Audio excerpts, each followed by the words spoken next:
भगत सिंह का जन्म 28 सितंबर सन 1907 को पंजाब प्रांत के जिले ल्यालपुर के बंगा गांव में हुआ, जो कि अब पाकिस्तान का हिस्सा है। दोस्तों, भगत सिंह के पिता का नाम सरदार किशन सिंह और माता का नाम विद्यावती कौर था। भगत सिंह के पिता और चाचा अजीत सिंह भी एक सक्रिय स्वतंत्रता सेनानी थे। भगत सिंह के परिवार के सभी लोग बड़े वीर और साहसी थे। एक बार की बात है, जब वो अपने पिता के साथ खेत में गए तो उन्होंने अपने पिता से सवाल किया कि पिताजी, ये खेत में आप लोग क्या करते हो? तो उन्होंने कहा, हम लोग बीज बोते हैं जिससे फसल होती है और ढेर सारा अनाज मिलता है। इस पर उन्होंने अपने पिता से सवाल किया कि पिताजी, अगर ऐसा ही है तो आप लोग खेत में बंदूकें क्यों नहीं बोते, ताकि अंग्रेजों को मारने के काम भी आए और हमारे पास ढेर सारी बंदूकें होंगी तो हम डटकर अंग्रेजों का सामना भी कर पाएंगे। दोस्तों, सड़ने लगी 13 अप्रैल सन 1919। यह वो दिन था जिस दिन कुछ ऐसा हुआ जिसने भगत सिंह के दिल और आत्मा को झिझोड़ कर रख दिया और उनके मन में अंग्रेजी हुकूमत के खिलाफ आक्रोश भर दिया, क्योंकि इस दिन भारत के इतिहास का सबसे क्रूर नरसंहार हुआ था। दोस्तों, ये घटना थी पंजाब प्रांत के अमृतसर के स्वर्ण मंदिर के निकट स्थित जलियांवाला बाग में हुए हत्याकांड की, जिसमें अंग्रेज अधिकारी जनरल डायर ने रोलेट एक्ट के विरुद्ध में हो रही एक सभा पर बिना किसी चेतावनी के भीड़ में खड़े मासूम लोगों पर फायरिंग करा दी और इस घटना में 1000 से भी ज्यादा लोग मारे गए थे। और जब भगत सिंह ने इस घटना के बारे में सुना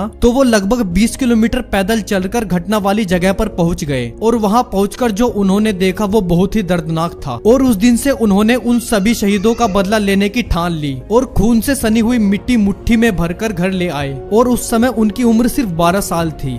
5 फरवरी सन 1922। फिर एक दिन 5 फरवरी सन 1922 को गोरखपुर जिले के चोरा चोरी नामक स्थान पर पुलिस ने जबरन एक जुलूस को रोकना चाहा, जिसके वजह से जनता ने गुस्से में आकर थाने में आग लगा दी, जिसमें एक थानेदार और 21 सिपाहियों की मौत हो गई। और इस बात से गांधी जी ने नाराज होकर अपना असहयोग आंदोलन ये कहकर वापस ले लिया कि स्वतंत्रता के लिए अभी हमारा देश पूरी तरह से तैयार नहीं है। दोस्तों, गांधी जी का असहयोग आंदोलन रद्द कर देने के कारण भगत सिंह के मन में गांधी जी के प्रति रोष उत्पन्न हो गया, लेकिन पूरे राष्ट्र की तरह वो भी महात्मा गांधी जी का सम्मान करते थे। मगर उन्होंने गांधी जी के अहिंसात्मक आंदोलन की जगह हिंसात्मक क्रांति का मार्ग अपनाना सही समझा। उन्होंने जुलूसों में भाग लेना शुरू कर दिया और कई क्रांतिकारी दलों के सदस्य बने। उनके दल के प्रमुख क्रांतिकारियों में चंद्रशेखर आजाद, सुखदेव और राजगुरु इत्यादि थे। 9 अगस्त 1925 को भारतीय स्वतंत्रता संग्राम के क्रांतिकारियों द्वारा ब्रिटिश राज के विरुद्ध भयंकर युद्ध छिड़ने के इरादे से हथियार खरीदने के लिए ब्रिटिश सरकार का खजाना लूट लेने की एक ऐतिहासिक घटना हुई, जिसको आज हम काकोरी कांड के नाम से जानते हैं। काकोरी कांड में पकड़े गए क्रांतिकारियों में से 4 क्रांतिकारियों को फांसी और 16 अन्य क्रांतिकारियों को 4 साल से लेकर। इस बात से भगत सिंह इतने ज्यादा क्रोधित हुए कि उन्होंने 1928 में अपनी पार्टी नौजवान भारत सभा का हिंदुस्तान रिपब्लिक एसोसिएशन में विलय कर दिया और उसे एक नया नाम दिया, हिंदुस्तान सोशलिस्ट रिपब्लिक एसोसिएशन। 30 अक्टूबर 1928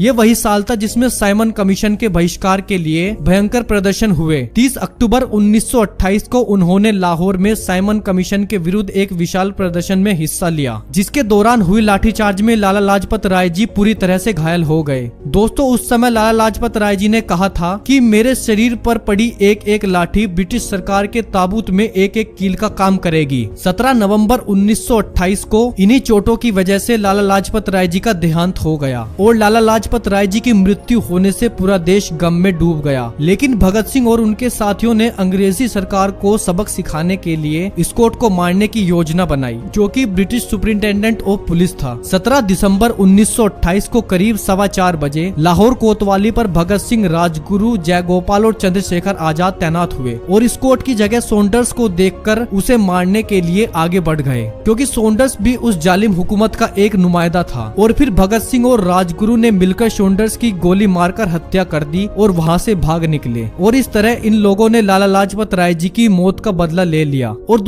ऐसे ही तमाम ऐतिहासिक वीडियो को पाने के लिए आप हमारे चैनल अंकित स्टडी 8880 को जरूर सब्सक्राइब कर लें, ताकि आप लोगों को ऐसे ही तमाम ऐतिहासिक वीडियो आप लोगों तक पहुंचती रहे।